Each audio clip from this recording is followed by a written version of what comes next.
Good morning, third grade. This is Mrs. Bro.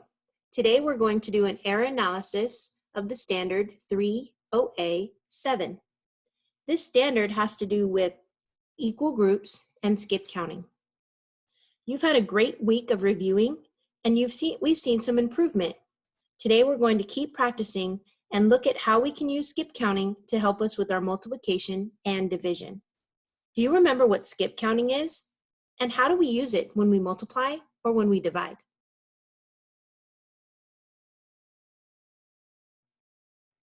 I like how you're thinking. Skip counting means we're counting equal groups by twos, 2, 4, 6, 8, by threes, 3, 6, 9, and by fours, 4, 8, 12. We can count by fives too, 5, 10, 15, 20. That one's easy and my favorite. Take a look at these two pieces of student work while I read and annotate our problem. Lexi has a lot of art materials. She needs to organize all these materials into containers. She counted her crayons and found that she has 80 crayons, which she will place in crayon boxes. Every crayon box can contain 8 crayons.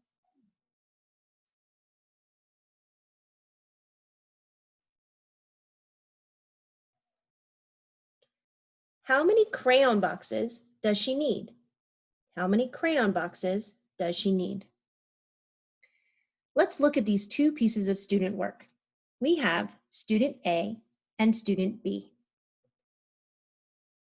See which one you agree with to solve this problem.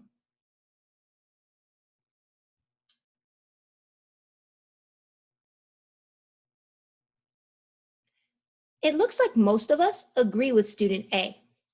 I'm right there with you. I agree with student A too.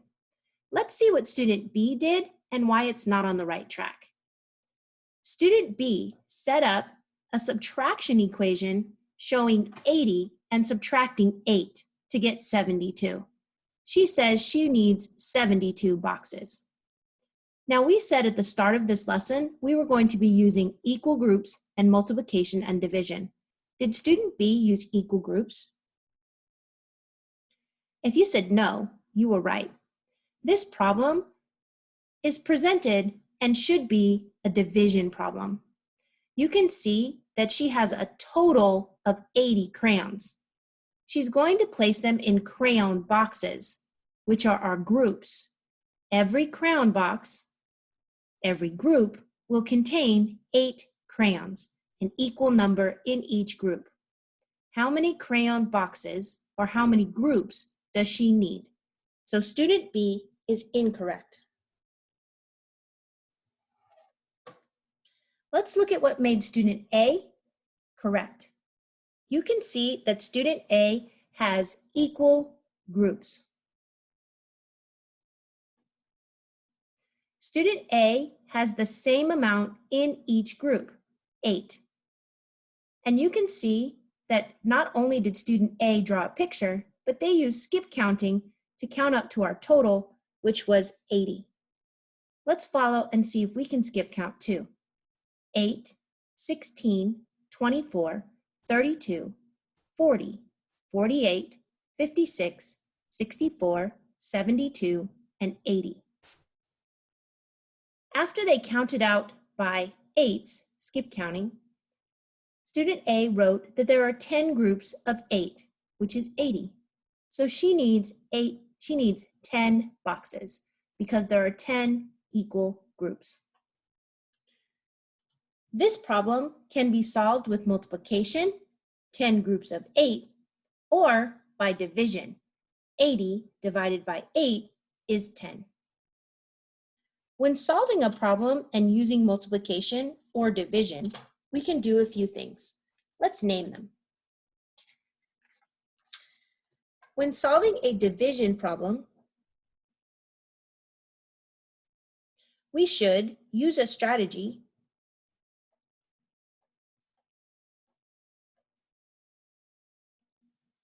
to show our skip counting.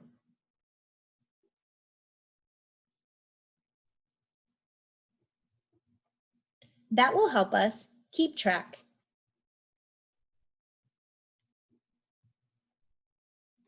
As we solve. When solving a division problem, we should use a strategy to show our skip counting that will help us keep track as we solve. This is also true with multiplication problems because we can use skip counting to count up to a total, or we can use skip counting to divide, showing equal groups and amount in each group. Student A did a great job of drawing equal groups pictures and showing their skip counting. This is one strategy that you could use. Let's look at some of our practice problems today in our packet. This packet has been uploaded to your Google Classroom, but you can see that these are all word problems and you can solve them on a piece of lined paper. Let's try one together. 3 piles of clean white papers were stacked in the corner of her room. She decided to place these papers in paper envelopes, which can hold 10 papers each. These paper envelopes are our groups, and each one can hold 10 papers each. How many paper envelopes does she need if she has 120 clean white papers? So our total is 120.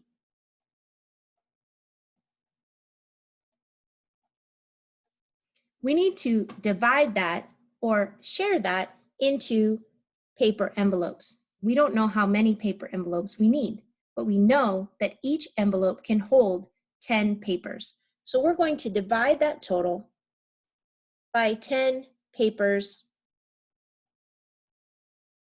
in each envelope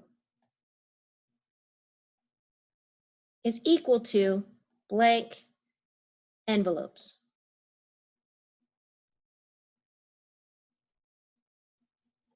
Now we can use a strategy like skip counting to solve. All right, we also have some tricky information in this problem. At the very beginning of the problem, it told us that we had 3 piles of clean white papers. Do we need to know in this problem about how many piles there were? No, we can cross out that information so we don't get lost. Let's focus on the total number of papers, how many papers go in each envelope, to find out how many paper envelopes we need. Think about a strategy you might use, and then I'll share mine.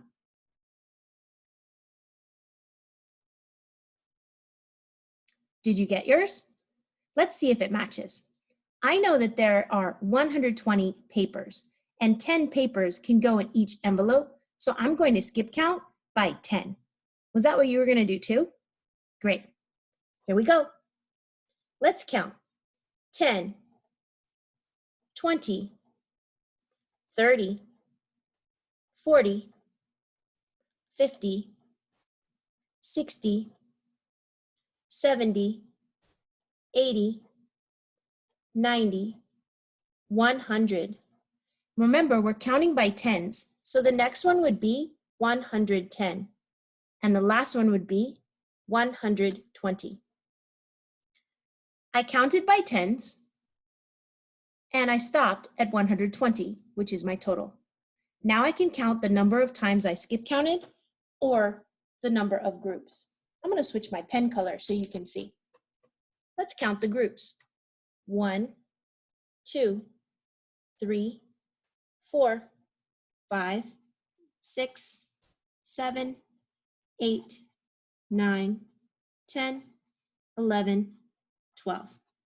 That means that she needs 12 envelopes.